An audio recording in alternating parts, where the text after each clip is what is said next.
Another episode of the Business Workshop podcast, and today we are going to talk about what a lot of agents or in the industry should be doing with their money. Today we're going to be really diving into a lot of short-term rentals and basic rentals in general. And if you're making money and you're not putting it to good use, you're always going to be chasing the next dollar.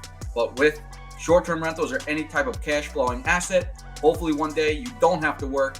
And who better than Jason Griggs, coming in from Long Island, now over in Vegas, crushing it. So what better guy to have on in the short-term rental game than yourself? Josh, what's up, man? I've been following you a long time. I think your stuff's amazing. So I appreciate you having me on. No, thank you for coming. I know we've been both been kind of crazy busy. We had to cancel a couple of times, but I'm glad we finally were able to connect and get it on, get it on the calendar. I think we would literally probably reached out to each other a year ago. Yeah. I mean, it's funny. We're from the same place, Right. and we were in the same business, but now we're separated in two different markets. And I'm curious to ask some questions to you about the Long Island market and New York in general. So let's roll. Yeah, so I guess we'll start off by, a lot of people who are now are starting to see a lot of your content that you've been putting out, especially, specializing in that, short-term rental game. Tell everyone a little bit about yourself real quick, what you were doing maybe prior to real estate, what, really got you situated in real estate, and, what the future is looking like right now. Yeah, man. So I'm from Long Island, New York, just like you. We grew up not too far away from each other. Yeah. And I went to school, went to grad school, and I just didn't love living in Long Island anymore. I just felt like I was over it, and I came out to Vegas to get a fresh start. I was a teacher. I was a phys ed elementary school teacher, and I wanted to just try something different. And I fell in love with Vegas. It's an amazing town, amazing city. There's just so much fun and action. I just got hooked to it. And then I got into real estate. And so I've been doing real estate for the past 7 years. It's been life changing to say the least. And I'm just totally addicted to it. I do it every day. I think about it all the time. And so now I transitioned into one of the biggest short-term rental investors in town, which is the Airbnb space, and just buying as many rentals as I possibly can. And now I'm going into the education side of it, where I'm teaching other investors and other agents how to invest their money correctly with rental real estate. So when you got into real estate in general, when you first bought your rental, did you do it with partners? Did you, what education did you kind of like give yourself before you just said, fuck it, I'm going to go buy a house? Right. Like, because a lot of people, they see all these people online, they see a lot of people talking about you should be investing in real estate, you should buy cash flowing access. And then they buy them and they get burned or they get crushed as soon as one repair goes down. They got to replace a boiler and like they're in the red for the next like 4 years. Right. So it's like, what did you do to get yourself situated to be able to start buying? So I'll tell you my story. I was snow plowing in Brooklyn, Bell Boulevard in Brooklyn. Okay. And my cousin, who's my mentor, he's just an amazing guy. I was like, dude, I don't want to do this anymore with you. Like, I'm just done. We were plowing snow for like 20 hours straight. And I'm like, bro, this is it. I'm not doing this anymore. And I'm like, my best friend lives in Vegas. And this is during the crash. Okay. Real estate was cheap. It was like, I was like, he just bought a condo for like 50 grand. And he was like, 50 grand. He's like, call him. So we called him and he was like, my buddy was telling, he's like, yeah, like the real estate is really low out here. And he's like, I live by UNLV and blah, blah, blah. So 2 weeks later, I go over his house. He's like, I bought a condo next to your friend. I'm like, you did? And he's like, yeah. He's like 52 grand cash, bought a condo.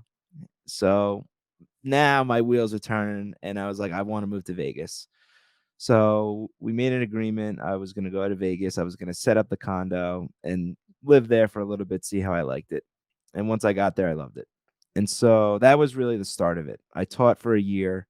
I had a few other jobs over the next few years, but he was like, dude, he's like, you see how we bought this condo for 52 and now it's worth 85. He's like, this is the game you got to get into. So I coach a lacrosse team out here, and I networked and met a few parents. One parent that really helped me get into the business. He's a broker out here. He's my broker now. Oh, okay. And I was like, dude, I want to learn how to do this. And he's like, you know what? You'd be good at it. You have a good personality. You're aggressive, and you're a New Yorker, so Right. you can figure it out. Yeah. So I got my license, and I just dove into it and had no clue what I was doing. And within the first 3 months, I was contacting my cousin, and he was really the one who pushed me to do it. And I was like, dude, the houses are like 220,000 to 250,000 in the best neighborhoods. And he's like, all right, let's buy one. And so I was working at Excess nightclub at the time, which is the number one nightclub in the world, and I was making a lot of money, a lot of cash. So I took the cash. I bought my own personal house first, and then about 4 or 5 months after that, I bought my first rental property. And now that house that we bought for 250 is worth almost 700,000. Yeah, I mean, when you buy it at the at the bottom of the market, it's always nice when you see like those numbers skyrocket. Yep. What when you buy rentals now, are you really, looking for, the value add where you're buying dilapidated houses and you're looking, to build in equity so you can pull out your investment back in, or are you okay with buying a property right now, leaving your 20% in per se, and just as long as the cash flows, you're good. It's a great question. In the beginning, I hadn't I just bought off the market. I had no clue about off market deals, wholesale deals, no education on it whatsoever. I just went on MLS. I found a little 3-bed, 2-bath in a good area next to my house, near it. So if anything went wrong, Right, you're right there. whatever. And then as time went on and I became more educated, yes, to answer your question, I do look for those things. But for new people, like, you don't need to get an amazing deal in the beginning because this is a long-term game. Right. And so I use the analogy to baseball. Like, you're hitting little singles. And so what I've done over the past 7 years, I've hit little singles, and then they turn into home runs, just not right away. Yeah, 100%. And so I have 21 of them now, and they all cash flow. You have to look at the cash flow. I got lucky because I bought a lot of real estate when Vegas was not Vegas yet. Like, there was no sports teams. Right. It didn't explode until like 2019. Okay. So I got in, I would say, a good 2.5 year head start. But even still, I'm buying real estate here because I think the market is going to be a huge market. I think it already is. And so, yeah, I look for deals all day long. But if I don't find those good deals, it's okay to park your money in real estate because as long as that thing will rent and rent well, and you're buying in the best location, it'll do well. It just will take some time. Yeah, and I think that's like a number one takeaway that a lot of people should take away from that statement. It's like location. If you're buying in a good location, the houses are always going to appreciate. They're always going to go up in value. You're always going to make a long-term investment. It's not a quick exit strategy. You're holding these for a long period of time, and over that long period of time, the odds are real estate over the last who knows how many years has always gone up over the long term. So Yeah, you nailed it. And so for my market, what I realized when doing this, I picked Henderson, which is about 15 minutes outside of Las Vegas. That's where I live. And it's a suburb, it's amazing. It's kind of like Garden City okay, to give to you. That's what it's like. It's like an perfect. upscale suburb. And I realized that a lot of people in this town are really done with money. And so when people are done with money, they have to rent. And that and there was also a lot of housing shortages recently in the past 5 years here. And so I'm just buying properties and sprucing them up a little bit and charging a significantly high rent price. And there's Right. nothing people can do because they need to move into these areas and they have to pay the high price. And so that's what I've done. And they're killing it. They're kicking butt right now. Now, because of like that style of rental where you're like, these people are terrible with money because maybe they're gamblers, whatever the case may be, right? They're in Vegas. People throw Yep. around money like they don't really have it. People do it in New York, but it's obviously a lot easier, where you are. Are rentals that aren't like a Section 8 program or something of that nature? uh, how are the rentals actually doing? Meaning, are they always on time? Are they ever like going into where like they're squatting? Like, how's the eviction process in New York? Forget about it. You get someone that's not paying, Right. you're literally, you might as well just fold up shop at this Right. point. It is the opposite of New York. Oh, It is the opposite of New York. Because, well, one, I've gotten really good at setting up the systems to fill the vacancies. And so the process is this: you want to find one tenant forever. That's always the goal. One 100%. person to rent your house for as long as possible, but the hard part is finding that tenant. And so what I do is I interview the tenant and I say, what do you do for work? How much money do you have? You're able to ask these questions. And then I create a relationship with these people. I'm just not like the landlord. I help them, I send them Christmas gifts. So I swear to you, I've had one little problem during COVID, but other than that, the people that I rent to are upper class people. Okay. They have good jobs, they have stable income, good money, and my house is nice. So it's a win-win. But if you get lazy on that front end, it is a bitch to Yeah. try and get that person out or try to collect that money. And so So I survived COVID just fine, kicked butt. I was people were asking for a few days extra to pay, no problem. I right. didn't raise anybody's rent during COVID. So if you treat people the right way and you run the business the right way, you won't have any problems. No, that makes sense. In terms of like eviction, if you ever had to, like, what's the process of it in Vegas? Is it like a 30-day and you can get them out and the sheriff could be there like kicking them out? Or if Yeah, like it's nothing like New York. like you have We're no rights very here. Like there's right, I no know. rights here. You're We're very landlord friendly. I'll tell you a funny story though. Um, one of my tenants, that it's like they pull a string and they see how far you could go, of right? course. So they were like, "Oh, my wife was cheating on me, blah blah blah." I'm like, it's just not my problem. Like, pay your Yeah. rent. Right. Like, and it's like when they tug and you push back, and I'm like, dude, if you don't pay your rent, I'm gonna knock on your door every day until I get it. The guy paid, and I never had a problem with him again. So it's like if you just are stern and you Right. are like, but if you fade a little bit and give them that little Yeah. mile, You take they're an gonna inch, you want a mile. exactly. Yeah. So you just got to be strict, and if you're strict, your business will run just fine.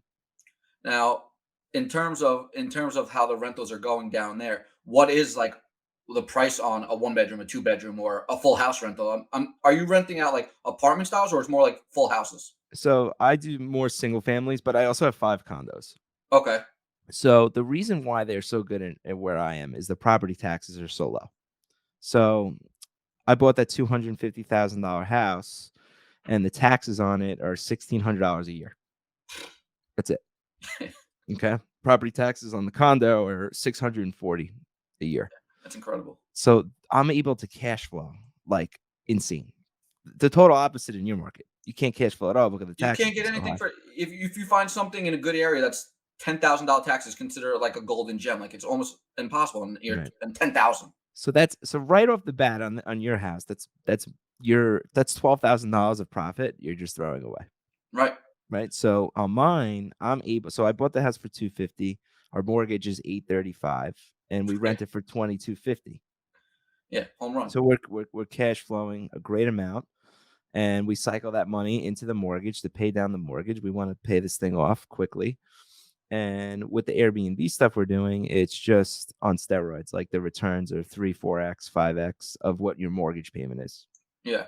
That one I would definitely want to get into in a second. The Airbnb like income is just absolutely absurd. Mhm. Um, Now in Vegas, in terms of when you're the taxes, when is it based off a percentage of the purchase price? Is it just are you taking over whatever the seller has their house for? Like I just bought a house in Florida, so you literally have to sign a piece of paper at closing stating like a sticker shock that my taxes are $2,000 right now, and by the time next year, once they reassess it, they're going to go to 11 based on because they base it off of like a percentage of like the purchase price. So like my three neighbors that've been there for 20 years are $1,200, and Right. now because I have the nicest house on the block and the newest house, my house is going to be 10 times the amount in taxes for the same square footage, which is honestly absolutely insane.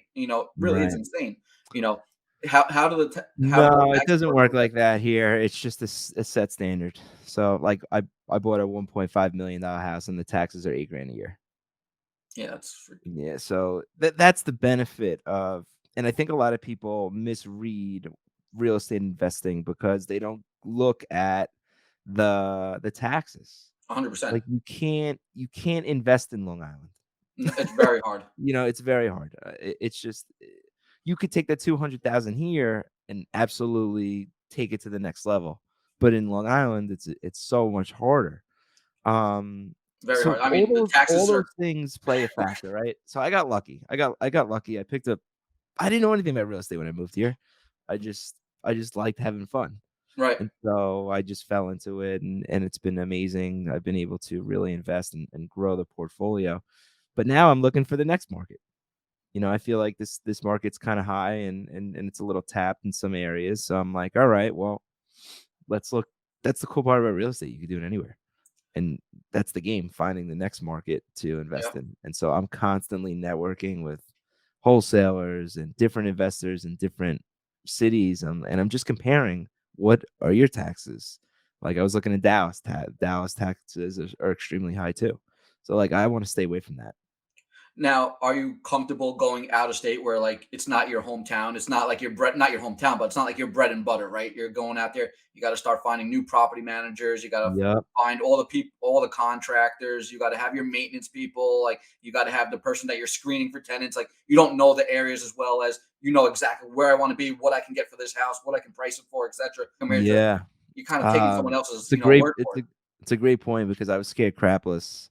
I'm awful in construction, awful. Like, that scares the crap out of me. So anything to do with rehab, I stay away from, or I have to trust people to partner with. And Right, so I'll give you an example. So my 21-year-old next door neighbor, um, from Belmore, he comes out and visits me like 5 months ago for an event, some real estate. I don't go to these real estate events, but he wanted to go.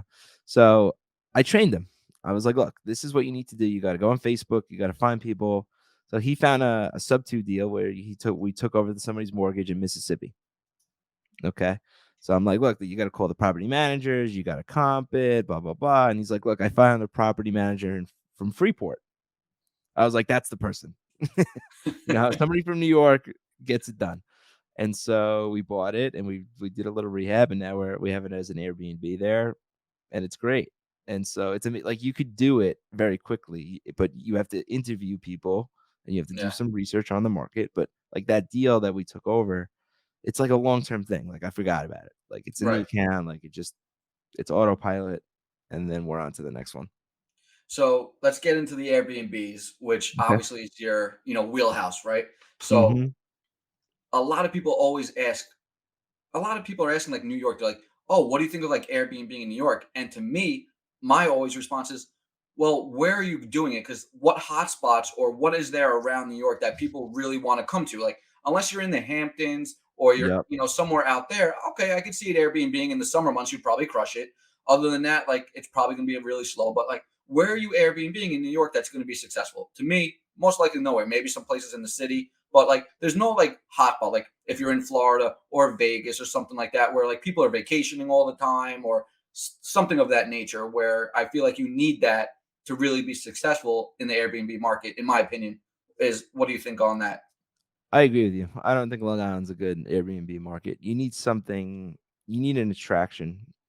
And the problem is, like, the main attractions in New York, like Yankee Stadium, like, Yeah. it's in the middle of the Bronx. Right. Like, like stuff like that. Um, Al, our friend Al does Airbnb there, and he does okay, but it's like he doesn't profit a crazy amount. What's great is that he's getting his mortgages paid off. Right. That's why he does it. But what I found, and there's markets like mine that absolutely can crush it because we're in a huge tourist city. So that's my first recommendation. You need to find a market that's a tourist city. Our rules and regulations are a little in depth. They're pretty strict, but that's okay. We figured out how to do it. But I'll be honest with you. I've seen people do very well house hacking their own house with Airbnb. Yeah. And so I don't think there's anything wrong with, you have a house and you're going away for 2 weeks or going away for a weekend a month, and you Airbnb your house out to create some extra income. Highly recommend it. I don't think it's talked about enough. I think that it's a great way to just create other income for yourself. Yeah, I agree. I think I see. I know a couple people that maybe have like a guest house that they rent out or something of that nature, or when they're away, if they're snowbirds, whatever, and they rent out some of their house. Like, listen, if you could offset anything these days, it's expensive to live on Long Island, so anything that you could bring in, I highly recommend it as well. What is But your do you own a house in what town? so I own a house in Babylon. Oh, wow, Yeah, you're I out went east went to there. Suffolk. Holy cow. Yeah. And how do you like it? Honestly, I love it. Like they have a great village over here. Right, the Babylon Village is Yeah, great. the Babylon Village over here. The train's 50 minutes to the city, for the times you want to go in. It's very central. You could be in Levittown in 15 minutes. You could be in, Patchogue in 25 minutes. So it's like a great central location. You get a decent sized property. You get a Yeah, you decent get some lot. Like land. my Yeah. lot's 60 by 135. So the standard 60 by 100, everywhere in Long Island for the most part. We get a little bit of a deeper backyard over here. Taxes when I bought the house were like only 9,800, so I was like, that was huge. So we had a basement like Levittown where I grew up, no basements, Nobody has. obviously. So having the basement, having 4 bedrooms, a bath and a half, it's comfortable. We're only, myself, my wife, and now we just had a, 1 year old, but it works what we were doing. Right. But when we were looking for another house, my wife hates the winters. She hates snow blowings. It's just miserable. Everyone's miserable for those couple months. So we actually are expanding real estate wise into Tampa, St. Pete's, Clearwater Oh, area. that's awesome. So I was like, you know what? If we're going to be coming out here often, like I'm not renting a place every time I come out here. Right, And if we're right. going to do this, more is the goal to get out here so you don't have to be in the winters anymore. Yep. We'll buy a house. It's, so, I started looking to what Airbnbs were going for, kind of like in the area, how many there were. But in the St. Pete's area, they're starting to become a little strict on rules, but it's like a gray area. Like there's not a legit rules, but like Yep. there's rules. So it's like, and I feel like that's popping up more and more with these like gray area of like, you can do it, but you really can't do it. It's like, as long as no one complains, you're good type of deal. So it's like, you never know what's going to happen. Like, do they turn it off tomorrow? Do they not? So I guess that was one of the factors. But when we were looking, we're like, all right, we're 6 minutes from Treasure Island and beaches, which is a great tourist attraction. Everyone goes over there for the beaches. And then we're 10 minutes to downtown St. Pete's, and we're 20 minutes to Tampa Airport. That's So awesome. we're like, all right, when we're not there, it should rent perfectly. We're putting in a nice pool and everything, because we want it for ourselves. And then we're like, Yep. and then I was seeing people are spending another $100 a night for a house with a pool. Because Yes. if you're going to go on vacation, why not have, you want Right. the pool? You'd rather have a pool. That's the number one factor. You need a nice backyard Yeah. if you want yours to do well. Yeah, if you want it to do well, I think, people see like, okay, you got nice pavers outside. You could entertain outside when we go out and we want to come home and relax. You got the pool. You have, and I didn't want to have a gigantic, house, and have 10, 15 people living there right now, especially for the first one, But, it could easily sleep 6, 7 people. I was like, that's perfect. You get 3 couples that want to get a house together for Yep. $400 a night. Home run, you Yep. know? So, I mean, we'll see. We're in the process of getting everything set up. We closed about a month ago, so it's still like getting ready and All stuff. right, But I could definitely help you, man. I could show you all the stuff that we do that makes the thing go around. I appreciate it. And putting some stuff in the house to protect the house. But that's awesome. How much was the house?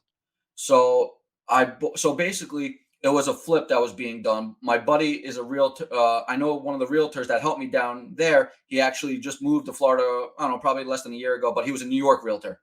Okay. So I was like, all right, you get like what we need. Like anybody, no matter where you go, nobody works like a New York realtor or No. like anybody in general. Like you go to these other states, you could run circles around these people. Right. Like it's Yep. honestly incredible. Yep. Um, I agree so with that.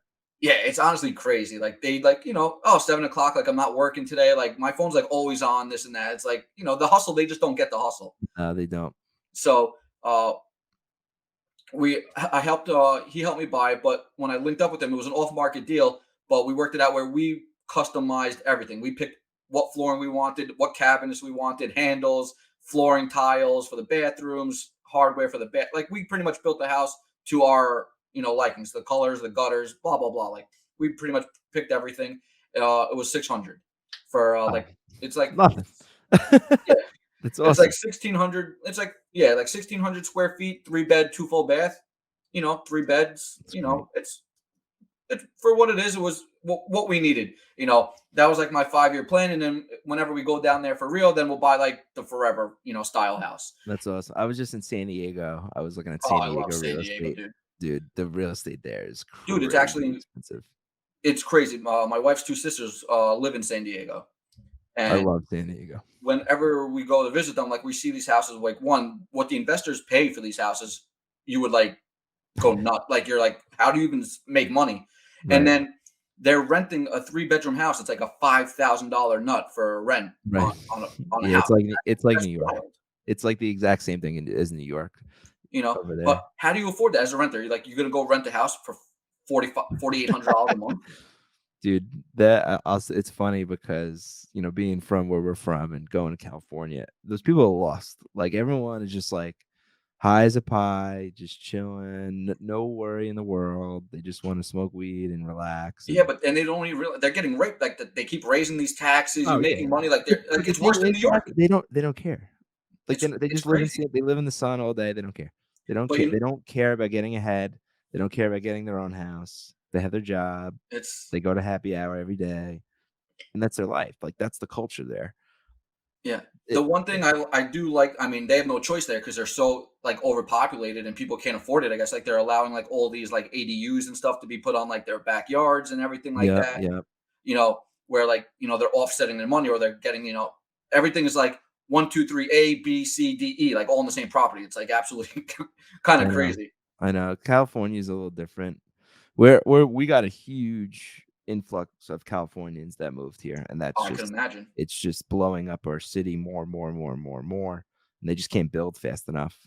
And so our market completely doubled Really. in the past 5 years. It's completely doubled. Y- y- So But the thing is, for you guys, at least you guys have the land. Over here in New York, right, there's no land. So right, it's I either agree. you knock down a house and you pay ridiculous money for it and then build up what you want, or which is still going to be crazy expensive, or you're going to go to like places like, where you are, Florida, like there's land where like they can't keep up with the demand. Everybody's leaving New York and going to these places that are so much cheaper and they just can't keep up. So like the prices for those areas are still going wild because there's like a wait list. You got to get on like a year wait list before they even build your house.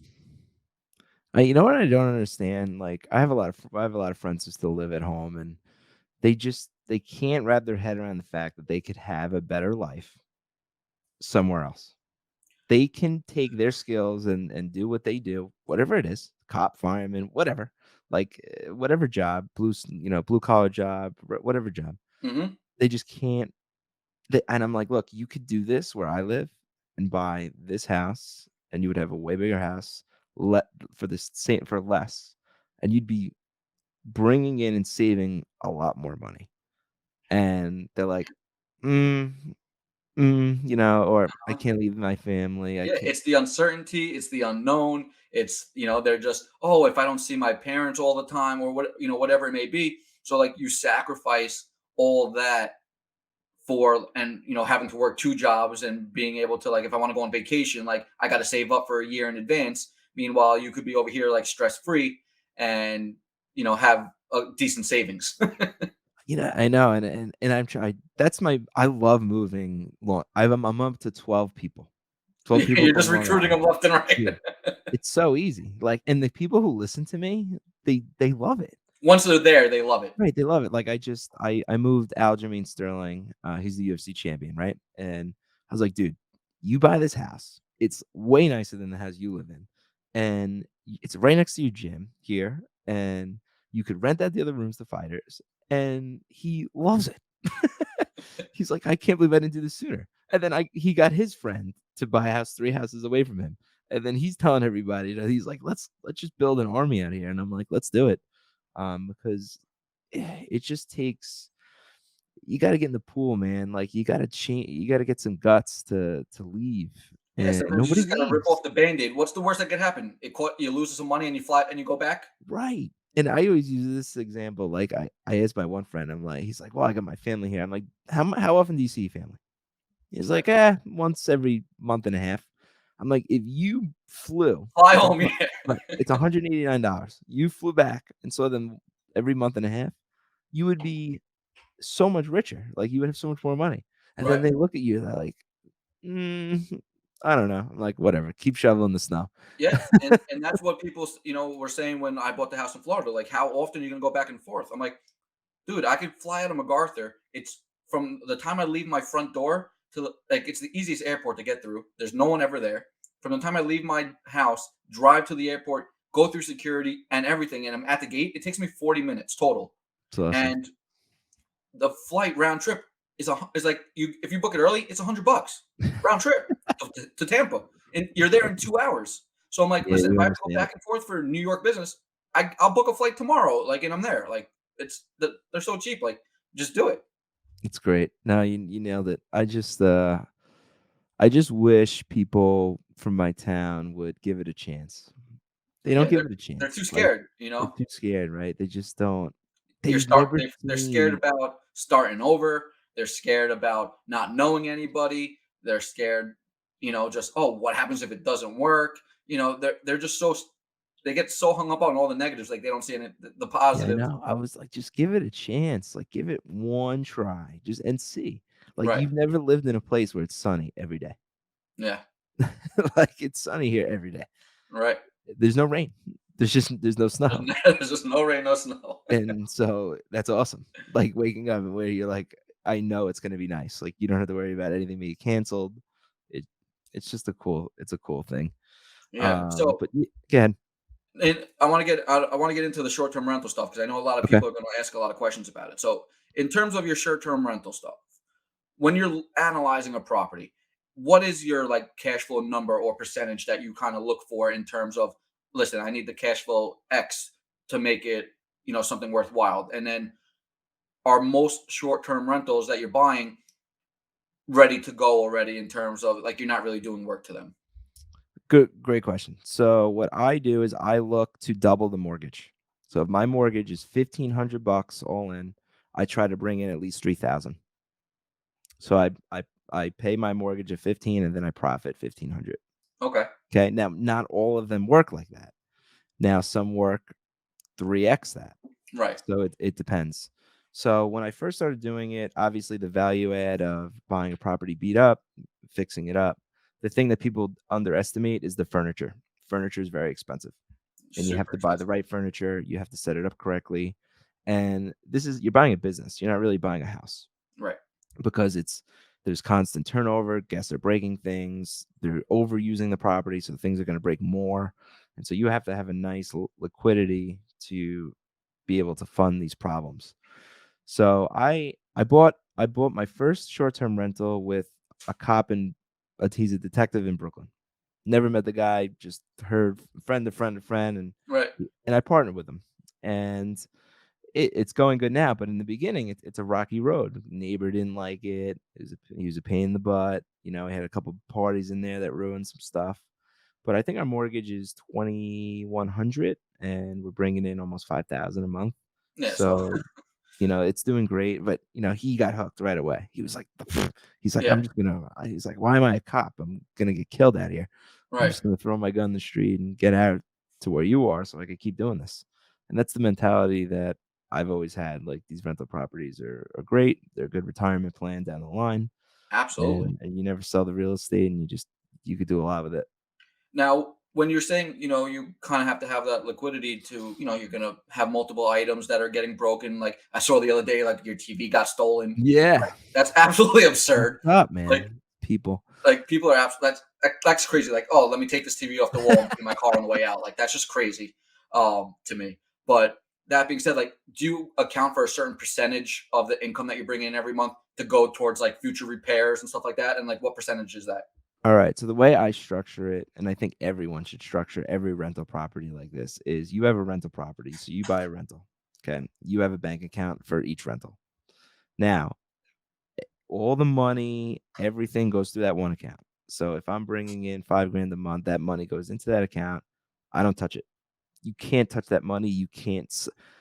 The biggest issue that I see is people, they think that they could take that money and go spend it on other things, clothes, cars. Oh, well, this is my car payment. And then they go upside down. So what Right. I do is I build it out for a year. Okay. Okay. I build it out for a year. If I have partners in it, then we have a discussion. Do we want to split this up? But we leave a lot of, we don't touch the money. We'll put some extra money into the mortgage to bring that down a little bit, but that's the best way to do it. Gotcha. So you're really giving Don't yourself spend it. basically a year cushion. And Yeah. then if you want to, if you have a partner or this or that, or you decide, okay, I'll take a disbursement, X amount, but I'm going to always leave a good chunk in there because, like you said, a lot of wear and tear. You're going to be constantly updating couches or things are just breaking, plates that you got to replace or whatever the hell the case may be. You're always doing something. Right. So this is something I've been teaching, and I think it's good to speak on it now. Uh, When you invest in real estate, you can't have the mindset that you're going to get that money back quickly. Correct. Okay, it's a long-term thing. Okay, so my mindset is if I'm going to invest $50,000 or $25,000, that money's gone. Like it's gone. Like I'm not getting that back anytime soon. And so I see people, they put it out and then they want it back so fast that they don't let it blossom and grow. And so what I do is I'll invest and then I'll build up being an agent or doing something else to generate another 25. Put it out again. And I constantly do that. But once that money's gone, it's gone. Right. And then in my mind I'm like, "Oh yeah, I'm going to get that back one day." But that's my mindset because I got to go generate the next chunk to do it. Yeah. Well, So that's how I it should be. Right, It so I really see a should. lot of investors do it the opposite. They put the 25 out, they want it back. They put Yeah. it and they never cycle themselves up to grow another batch of that Right. 25 or 50 and to keep doing it. And so their portfolio never grows and blossoms. Yeah, and it just comes to show, you're just doing the right thing. Especially since you're in the real estate business. Realtors right now, and I'm sure this has always been a thing, but they make their commission check and then they go and blow it. They make Yep. another they're always chasing that next commission check, and it's what you do with that money that's going to set you up for the future. We don't have, there's no retirement, there's no Nope. pensions, but what are you doing with all that money that you're making? You're going to either you want to be that flashy guy, driving the new BMW and drive, with the Gucci belt on and all these things, or do you want to go and buy these rentals that can pay for those items for you? Yep. So it's Yeah. all about doing it the right way. There's nothing wrong with driving a nice car. You want to wear nice clothes? There's nothing wrong with it. But buy the things that are going to make you money along the way that can pay for those items first, especially when you don't have a retirement. No, and that's something I never spend the cash flow. I wanna make a shirt, never spend the cash flow. And if you don't spend the cash flow, it will just allow you to grow the business more and more. But you touched on a great point. I in my market, none of the realtors here, there's I think 13,000, 14,000 realtors. I think there's actually 17,000. None of them invest in real estate. That's crazy. Why is that? It's the dumbest thing, right? Like Yeah, they're never taught. you have the tools to help others do it. Why are you helping? Like if I get a good deal and you're my client, I'm not giving you the deal. Why would I Right. give you the deal? I'm keeping it. Like I did the work. I networked, I found it, I did the research, I ran the numbers. Why am I going to give it to somebody else? Yeah. And they look at me like I'm crazy. And I'm like, dude, you're crazy. Like, and so I have agents in this office, right, that have been doing real estate 30 years. They don't own any real estate. Yeah. So what do they do? So like, what do they do with their money? Like, just leave it in the bank, or they just I, blow it? I don't know. It's baffling to me. Yeah. You're Like, right. They're doing what you just said, the rat race of being an agent, yeah. constantly Like, and cycling the next it's person. And I'm like, wild. dude, And if you would have bought 3 of these houses when you were a realtor when everything crashed, you could have retired. right. You would have never had to work. You would have had $3 million and you would have never had to work again. But they Yeah. don't look at it like that. They It's just don't it's get it. Some people now. just don't get it. Are you as you're buying a boatload of short-term rental stuff, and majority are all in around your area in Vegas. I know I see you always posting, oh, rules change. Now it's a lottery system or all these different rules. And, I'm kind of getting involved with it now in Florida, hearing like what the rules are going to be, or they keep saying, oh, maybe we'll change them. Are you ever nervous? I know a lot of investors are always saying, buy the single family rentals and just long term game because it's guaranteed every month. What happens if they flip a switch tomorrow and Airbnb is no longer available and you're stuck with these nut mortgages? What do you do? Does that concern you at all or anything of the Yeah, nature? it does. Well, mine are grandfathered in. I have licenses on them. So Is that a Vegas thing? You need licenses? yeah, you need licenses on and the Okay. ones in Henderson. But I always look at the long-term rental side first. So will this house cash flow as a long-term rental? It will. Then Will it cash flow as a short-term rental? It obviously will because of it cash flows. And so I have no problem if something happens to switch it back and turn it back into a long-term rental. It won't make nearly as much money, but it'll still be fine. Gotcha. So you're not buying something based off of solely the short-term rental, income. If it could, make you a $3,000 nut on a short-term rental, but you'll maybe break even or make 100, 200 bucks if it goes the opposite way. Are you still buying it? So no, because I've done it though. I've done it twice. It's scary. Right. But it's a risk. You gotta take so my two biggest Airbnbs that I bought, um, I was like, these have to be short-term rentals. So my big one I bought for 1.4. We put around 280 into it.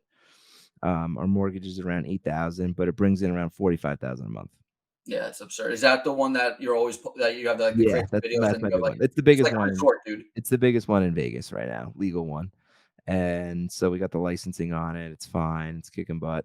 But some months like you're looking at the calendar and you're like, it's not really doing that great, but it's still as long as it covers the mortgage. Right. And then you're Um, having months where it's booked out like every day and you're like, exactly. hello. So it's like, it's up and down.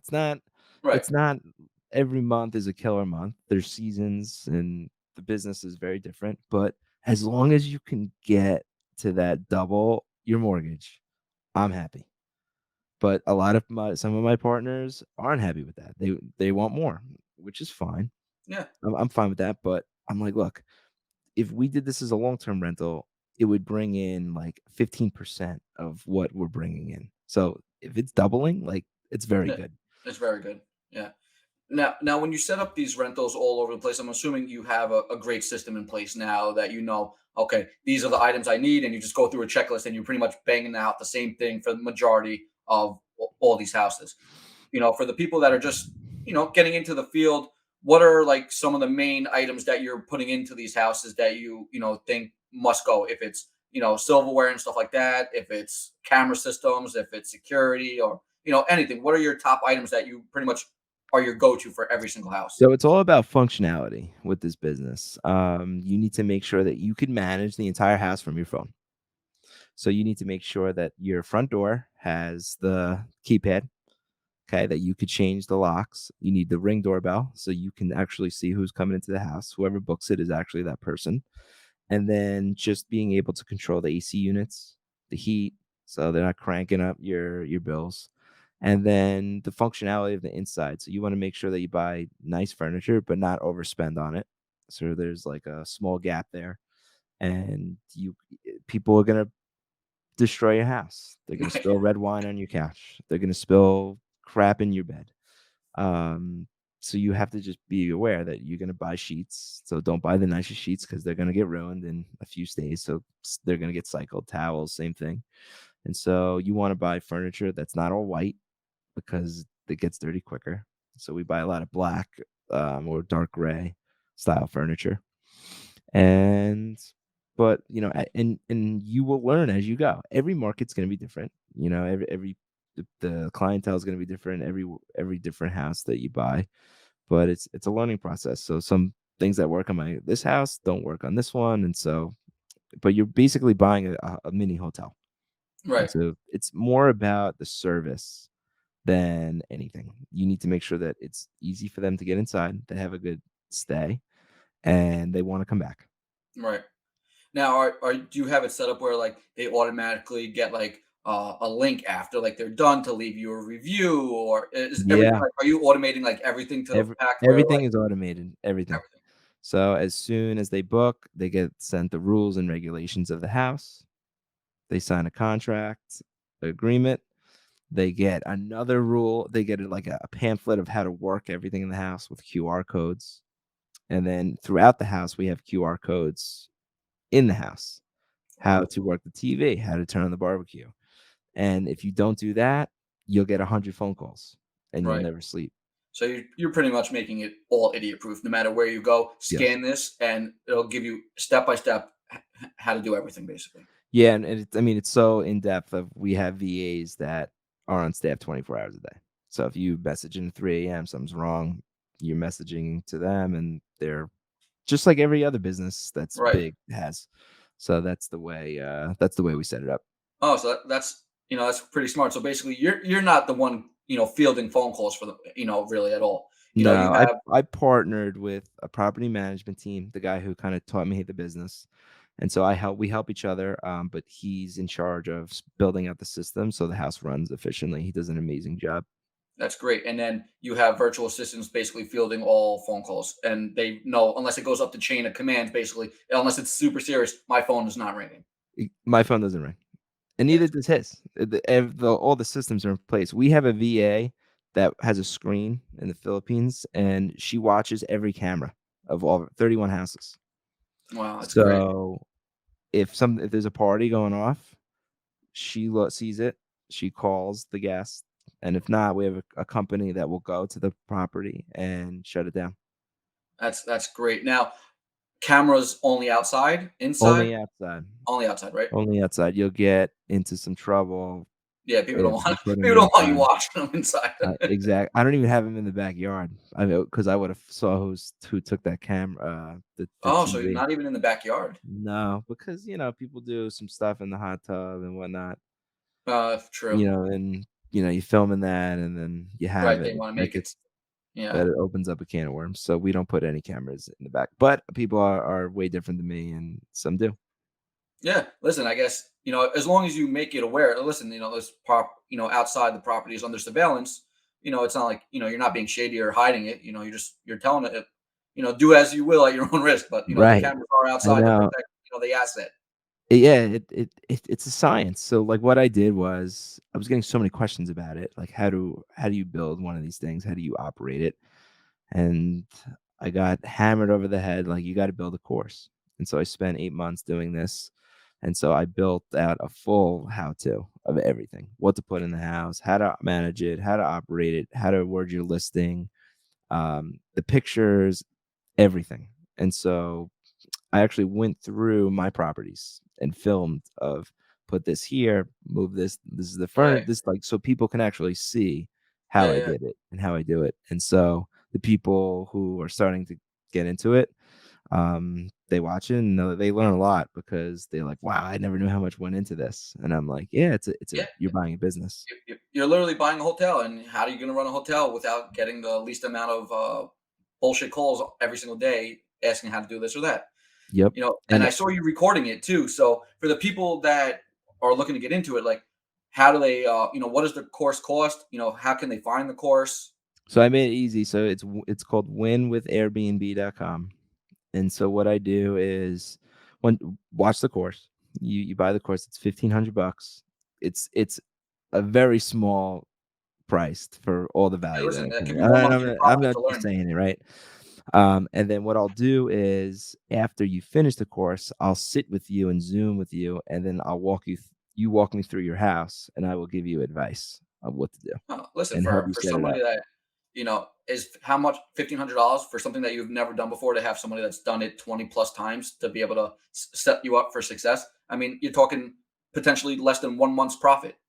Yeah. To, But what I found, Josh, is that a lot of people will that wanna get into it, like, they think that that price is too much or whatever, but they'll buy it and then they just don't take action because it's either too much work or they get scared or whatnot, but I love the short-term rental business. It's an amazing business. It's been kinda life-changing for me, but if you're gonna invest in real estate, I think that's one of the best it's definitely the most popular right now. oh, 100%. And it's the most popular, and the cool part for you, like, you could use it. So now Right. this thing paying your mortgage, and you're able to use it with your family whenever you want. That's the That's best the thing. best part. That's the best thing I like about it, in all honesty, because, like, okay, if you like to My travel favorite or part, whatever, yeah. if you have a house here in the Poconos, for example, you like to go snowboarding in the winter, you have a place maybe, like you said, in California or Vegas, to go out there. Now you have a place in Florida. You could be renting all these out. North Carolina, maybe you have something on the lake or something like that. Now you have all these spots. If you want to pick up and go with your family, all you got to do is buy the plane ticket, and now you have another place that you can go to, and you're on vacation and you don't have to worry about it's making you money when you're not there, and now you have another vacation spot to go to whenever you want. Yeah, yeah. I even think I'm gonna simplify this. If you wanna make extra money or save money, like and you have a four-bedroom house, I'm sure there's a bedroom or two that you don't use that you could rent out, or in Long Island, there's the basement thing.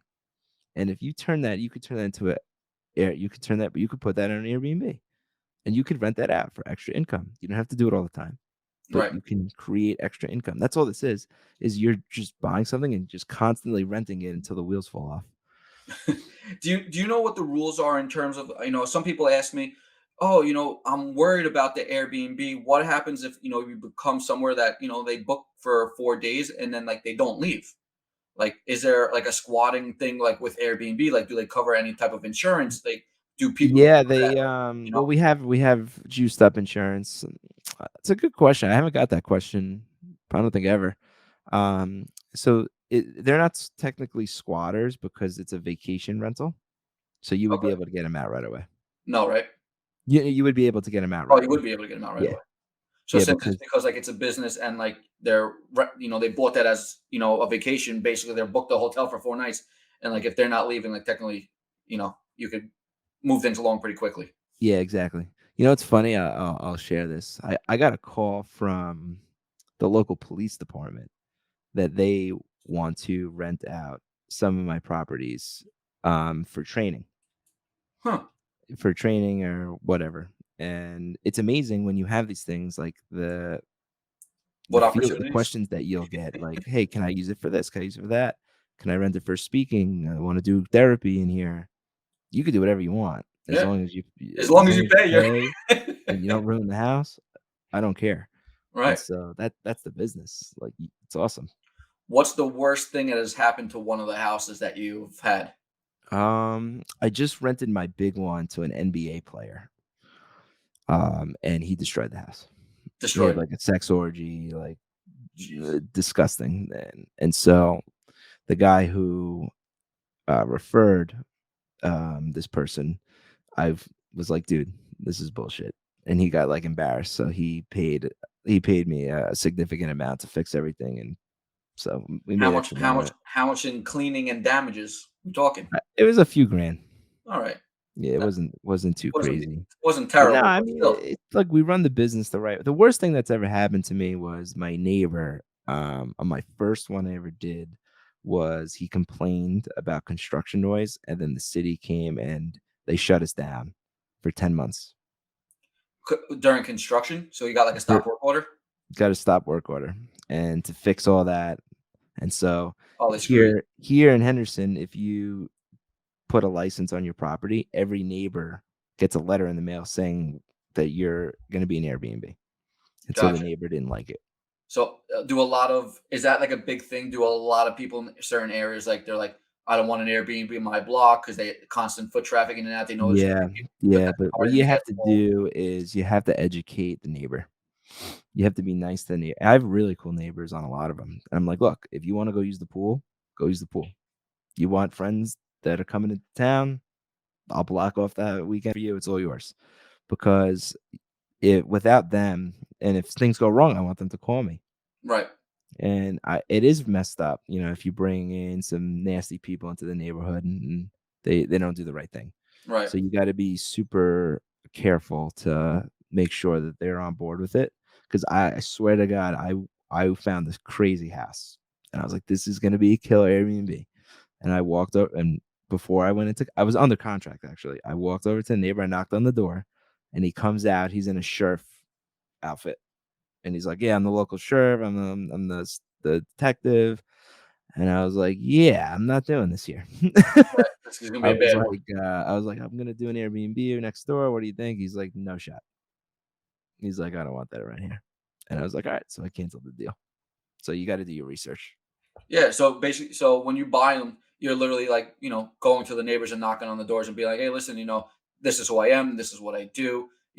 This is how it works, and this is how we like monitor everything." Type of That's deal. exactly what we do. And we bring them in the house and we show them these are the cameras, there's noise meters, there's all these different tools. So, but we do a really good job up front of letting the people know this house is not for a party. Like, if you're That's looking for a party and to destroy it, just move not on. pick a different house. Yeah, exactly. Yeah, I think that's super smart because listen, like you said, the neighbors could ruin it in a heartbeat. Right. So, The one guy, he hates it. He hates it there, and we have problems with him all the time. Do you? Yep. Do you ever And get to the point where you get so many complaints from the neighbor and it's such a hassle for you, like you just want to sell it? so it's funny because this neighbor is a retired detective. He's old. He's like 70 some years old. But I Okay. partnered with my buddy who's also a detective in Brooklyn. So there's two detectives fighting over this house. But my partner was like, you know what? Screw him. Like, no, I'm not selling it. Just to like prove my point. If he wants to Just for move, he can move. principle. Because we do it the right way. Like Right. he's just an angry old man. And look, you're allowed to do it. We did it the right way. We're not doing it legally. Right. So for people that want to learn more about Airbnb, I'm guessing you put them on Airbnb and Verbo and everything like that, right? Yeah, we do it all, man. Yeah, but I would suggest they follow me on Instagram. I have a ton of content. I'm gonna ramp it up even more. And then just shoot me a DM, ask it, and then I'll explain about the course, winwithairbnb.com. So winwithairbnb.com, $1,500, super cheap if you're looking to get, you're literally starting up a business, and learning about it for 1,500 bucks. I mean, not expensive at Yeah, all. you'll get your money back and then some, but it's the best real estate investment right now that you can make. These vacation rentals are great, not just for the personal use of it, but for the long-term investing standpoint that they bring in a lot of money. I agree. So if you need to learn or you want to get into it, definitely follow on Instagram. Ton of free content, like you mentioned, bunch coming out more, and then check out his website. You have all your what's the website for all your bookings for all the properties you have as well. GriggsVacationRentals.com. So I mean, pretty straightforward, simple and easy. But I just want to say at the end, thank you for coming on, and I really appreciate that. Josh, you're the man. I'm glad we did this. Let's keep doing them, and I'll give you a ring when I get back home. Awesome, man. Appreciate it. All right, Josh. Catch you later. Be good, brother.